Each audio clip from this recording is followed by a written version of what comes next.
Hello everyone, कैसे हो आप सभी लोग। आई होप आप बहुत अच्छे होंगे। और आज हम करेंगे current affairs for the month of January and this is part 5। अगर आपको इसका प्रीवियस पार्ट देखना है तो आई बटन पे आप क्लिक कर सकते हैं। यहाँ पे आपको इसका previous part that is part number 4 मिल जाएगा। एस जो प्लेलिस्ट हमने ऐड की हुई है वहाँ पे भी आपको इसका लिंक मिल जाएगा। एंड इस लेक्चर की PDF अगर आपको चाहिए तो आप हमारा टेलीग्राम चैनल ज्वाइन कर सकते हैं, जिसका लिंक भी अगेन डिस्क्रिप्शन बॉक्स में अवेलेबल है। सो चलिए जल्दी से स्टार्ट करेंगे।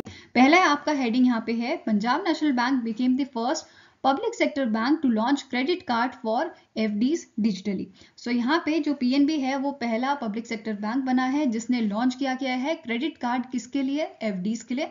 एंड यहाँ पे मल्टीपल FDs के लिए भी आपको ये जो क्रेडिट कार्ड है वो अवेलेबल है। ठीक है, तो यहाँ पे आप अप्लाई कर सकते हो क्रेडिट कार्ड के लिए। एंड यहाँ पे दो टाइप के जो हैं क्रेडिट कार्ड इन्होंने लॉन्च किए हैं। एक का नाम है PNB global gold and second is PNB global classic. ठीक है, अब यहाँ पे PNB ने वीजा के साथ कोलैबोरेशन किया था इनको लॉन्च करने के लिए, तो ये चीज याद रखनी है आपको। एंड PNB के MD and CEO कौन है? इनका नाम है अतुल कुमार गोयल। ठीक है, क्या नाम है? अतुल कुमार गोयल।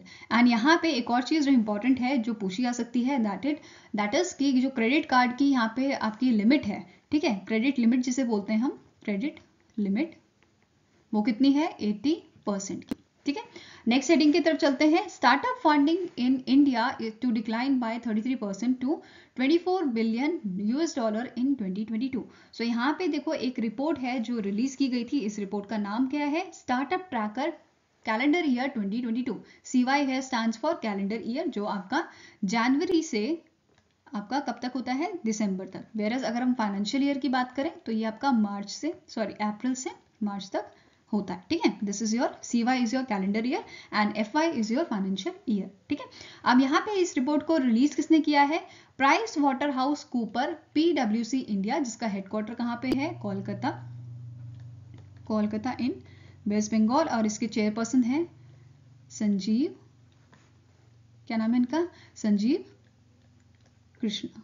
ठीक है, अब यहाँ पे बात करते हैं डिटेल में कि जो ये रिपोर्ट थी स्टार्टअप ट्रैकर, नाम से पता चल रहा है ये ट्रैक रखती है स्टार्टअप का। ठीक है, अब यहाँ पे क्या बोला गया है? एक चीज हमने डिस्कस कर ली है, दैट इज जो स्टार्टअप की फंडिंग थी वो यहाँ पे कम हुई है 33% तक, which is equals to your $24 billion. ठीक है, अब यहाँ पे इन्होंने इसके साथ साथ यहाँ बताया था कि अर्ली स्टेज फंडिंग डील जो है वो टोटल, अगर कैपिटल की हम बात करें, टोटल कैपिटल का 12% जो है वो कहाँ से आपका आया था? अर्ली स्टेज फंडिंग डील से। एंड 38% आपका यहाँ पे जो है, जो टोटल फंडिंग आई थी उससे 38% आया था आपका growth and let stage funding deal से। अब यहाँ पे इनको समझते हैं अर्ली स्टेज और लेट स्टेज फंडिंग होती क्या है। फॉर एग्जाम्पल आपके पास आपकी दो कंपनियां हैं। ठीक है, चलो एक मान लेते हैं कंपनी A है। ठीक है, this is company A and this is company B। ठीक है, कंपनी A जो है इसको स्टार्ट हुए 2 साल हो चुके हैं, वेयर एज जो आपकी कंपनी B है इसे स्टार्ट हुए आप लगा लो 7 to 8 ईयर्स हो गए। चलो 8 ईयर्स मान लेते हैं। ठीक है, 8 ईयर्स इसको हो गए। अब ये कंपनी जो है ये प्रॉफिट अर्न करने वाली है, या आप बोल सकते हो प्रॉफिट अर्न कर रही है, वेयर एज ये अभी है इनिशियल स्टेज में। अगर आप फंडिंग जो है आप कंपनी A को देते हैं तो ये फंडिंग आपकी कहलाएगी अर्ली स्टेज फंडिंग। मतलब जो इनिशियल स्टेज में अगर आप फंडिंग देते हो that is known as your early stage funding. Whereas अगर कोई कंपनी स्टैब्लिश हो जाती है, वो प्रॉफिट कमा रही है या कमाने वाली है, ठीक है, जैसे इसे बहुत टाइम हो गया तो अभी प्रॉफिट कमा रही है कंपनी, तो इस कंपनी में अगर आप फंड करते हो तो ये कहलाएगा आपका लेट स्टेज फंडिंग। ठीक है, आई होप ये समझ आया होगा आपको। नाउ नेक्स्ट आपका जो यहाँ पे पॉइंट है जो इंपॉर्टेंट है, दैट इज यहाँ पे मर्जर और एक्विजिशन में भी जो है यहाँ पे लोड पड़ा था और यहाँ पे डाउनफॉल देखा गया है 17% का इन कैलेंडर ईयर 2022। सो ये क्लियर है आपको कि यहाँ पे देखो क्या हुआ है। इस रिपोर्ट में बताया गया था कि यहाँ पे स्टार्टअप फंडिंग की डिक्लाइन की गई है 33% की। ठीक है, बाकी इन्होंने थोड़ा थोड़ा डिटेल में मैंने इंपॉर्टेंट पॉइंट इसके लिए हैं जो आपको पूछे जा सकते हैं। ठीक है, और परसेंटेज याद रखिएगा, परसेंटेज आपको पूछी जा सकती है यहाँ पे। ठीक है, वेरएज अगर हम 2021 की बात करें तो यहाँ पे जो फंडिंग की गई थी वो थी आपकी 35.2 बिलियन की। ठीक है, 35.2 बिलियन US डॉलर की इन 2021। ठीक है, नाउ यहाँ पे नेक्स्ट आपकी हेडिंग क्या है, रशियन वीटीबी बैंक जो सेकंड लार्जेस्ट बैंक है आपका रशिया का, इन्होंने लॉन्च किया है डायरेक्ट पेमेंट इन रुपीस। तो अब इससे फायदा क्या होगा, जो हमारे बायलैटरल ट्रेड्स होते हैं उसमें यहाँ पे जो है इंक्रीज होएगा, ठीक है, यहाँ पे जो है बहुत फायदा होने वाला है। एंड पहले क्या होता था, देखो डॉलर में डील होती थी, तो जो पहले रूबल है, रशिया की आपकी करेंसी क्या है, रूबल, ठीक है, रूबल से पहले ये डॉलर में कन्वर्जन होती थी, फिर डॉलर से जाके इंडियन रुपीज में ये कन्वर्जन आपकी होती थी, ठीक है, पहले ऐसा काम चलता था। बट अब ये सब ना होके डायरेक्टली इंडियन रुपीज में यहाँ पे डील की जाएगी, ठीक है। अब लास्ट ईयर हमने ये भी पढ़ा था, दैट इज यहाँ पे जो रशिया के 9 बैंक्स थे, इन्होंने जो है अपना वेस्ट्रो अकाउंट, ठीक है, कौन सा अकाउंट ओपन किया था, वेस्ट्रो अकाउंट इन इंडिया। ये भी याद रखना है, पूछा जा सकता है कितने बैंक थे, और उसमें वीटीबी बैंक भी इंक्लूडेड था आपका, ठीक है। नेक्स्ट यहाँ पे आपकी हेडिंग है, एक्सिम बैंक ने रेज किए हैं $1 billion through the 10 year sustainability bond issue. अब यहाँ पे देखो बात हो रही है सस्टेनेबिलिटी बॉन्ड की, तो इसे समझेंगे। सस्टेनेबिलिटी बॉन्ड जो क्या है, जो आपका है, ये बेसिकली आपका कॉम्बिनेशन है ग्रीन बॉन्ड्स का, ठीक है, green bonds and social bond. अब ये दोनों क्या होते हैं समझते हैं। ग्रीन बॉन्ड मतलब जो एनवायरनमेंट के लिए हेल्दी हो, जैसे आपके सोलर प्रोजेक्ट्स आ गए, सोलर प्रोजेक्ट्स, ठीक है, या ग्रीन एनर्जी हम यूज करते हैं जो कार्बन डाइऑक्साइड को रिड्यूस करती है। एंड सोशल बॉन्ड्स आ गए जो बेसिकली वर्क करता है या जिसका फोकस होता है आपका सोशल इश्यूज में, ठीक है। अब सोशल इश्यूज आपका जैसे हो गया पोवर्टी, ठीक है, पोवर्टी हो गया, अनएम्प्लॉयमेंट हो गया, ये सारे आपके क्या हो गए, ये हो गए आपके सोशल इश्यूज, ठीक है। तो इन दोनों का जो कॉम्बिनेशन होता है इसे हम बोलते हैं सस्टेनेबिलिटी बॉन्ड, मतलब ऐसे बॉन्ड्स जो आपके एनवायरनमेंट की तरफ भी फोकस्ड हो और जो आपके सोशल इश्यूज हैं उनको भी साथ लेके चले और उन्हें भी इम्प्रूव करें, ठीक है। इसके साथ साथ जो इंडियन एक्सिम बैंक है, ये पहला इंडियन इशूअर बना है जिसने ओपन किया है market for dollar and sustainability bond issuance in 2023, ठीक है। अब यहाँ पे एक चीज और पूछी जा सकती है, जो एक्सिम बैंक है इसके एमडी एंड सीईओ कौन है, इनका नाम क्या है, हर्षा बांगरी, हर्षा बांगरी, ठीक है।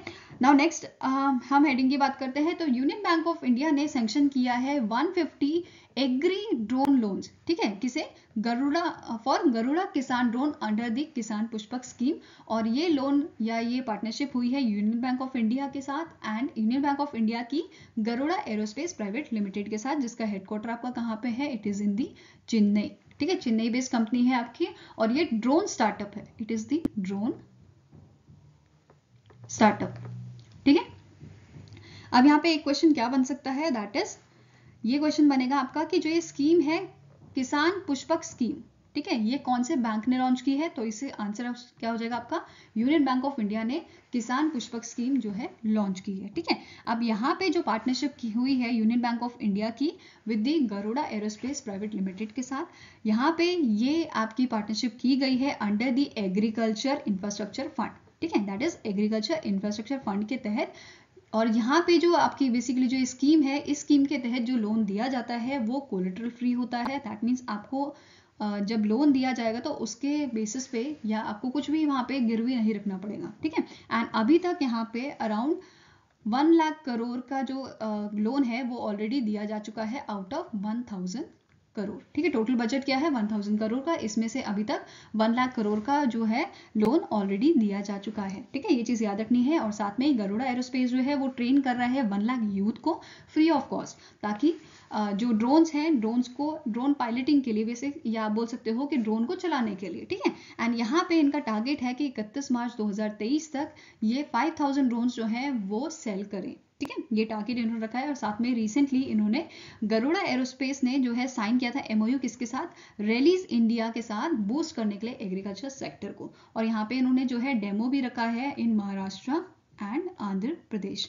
कि वो जो ड्रोन है इनका किसान ड्रोन, वो बेसिकली एक डिमॉन्स्ट्रेशन यहाँ पे उनको देगा, ठीक है। एंड जो रेलीज इंडिया है ये टाटा केमिकल की आपकी सब्सिडरी है, ये भी याद रखना है आपको, ठीक है।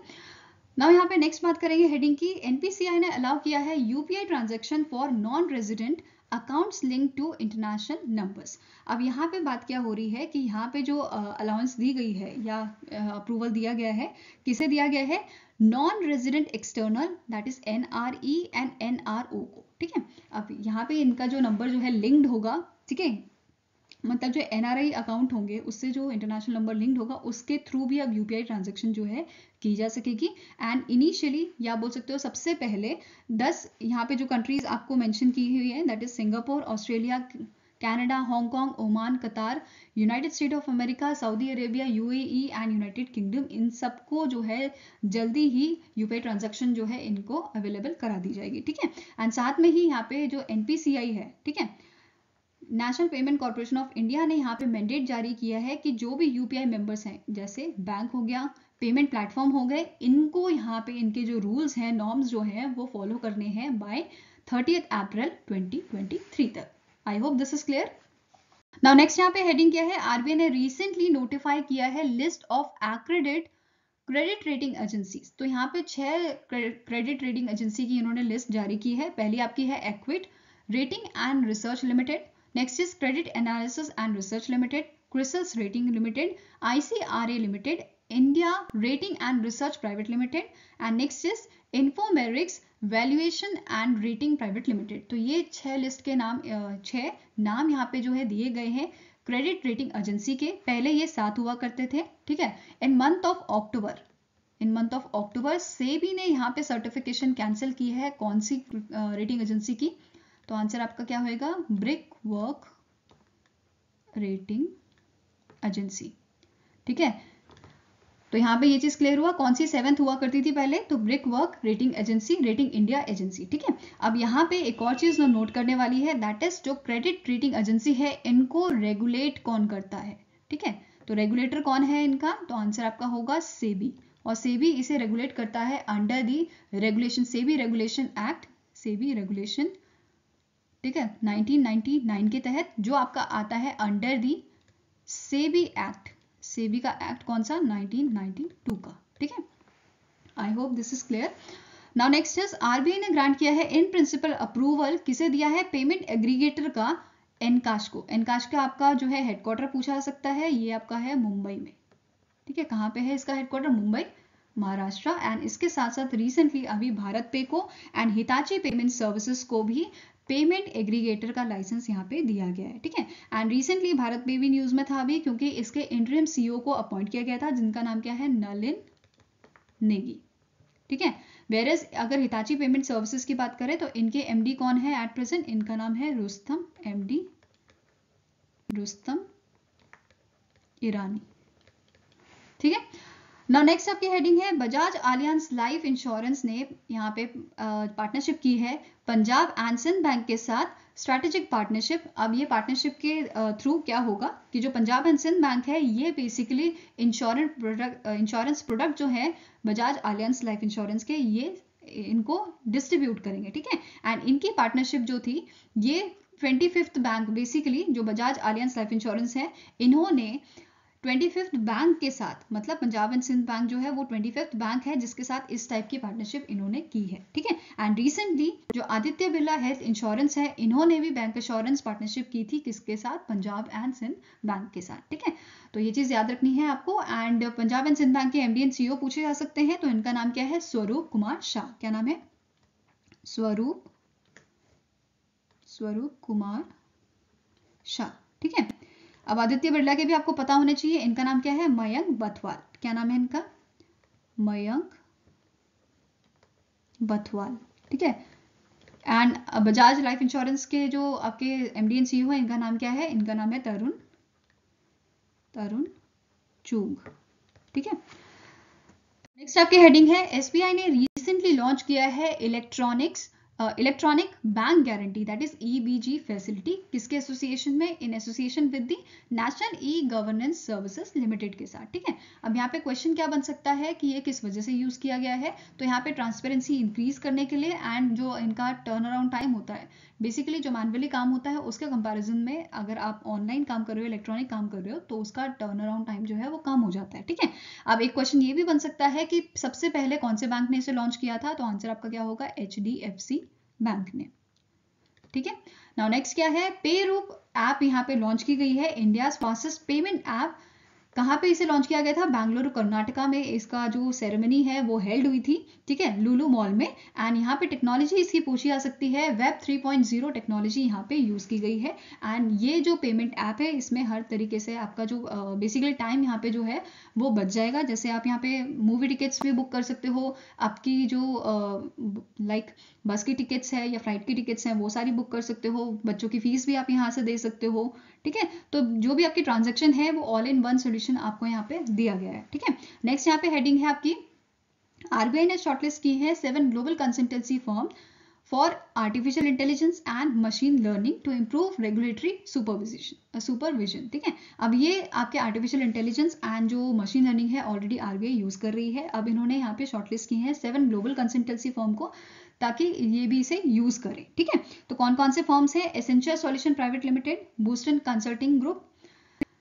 Deloitte Touche Tohmatsu India, Ernst and Young LLP, KPMG Assurance and Consulting Services, McKinsey and Company, Price Water House Coopers private limited, जिसने अभी रिसेंटली हमने पढ़ा था, दैट इज इन्होंने अभी एक रिपोर्ट रिलीज की थी, कौन सी? स्टार्टअप ट्रैकर वाली, ठीक है। अब इसके साथ साथ आरबीआई ने जो है रिसेंटली जो इसके डेप्यूटी गवर्नर हैं उनको रीअपॉइंट किया है 1 साल के लिए। इनका नाम क्या है?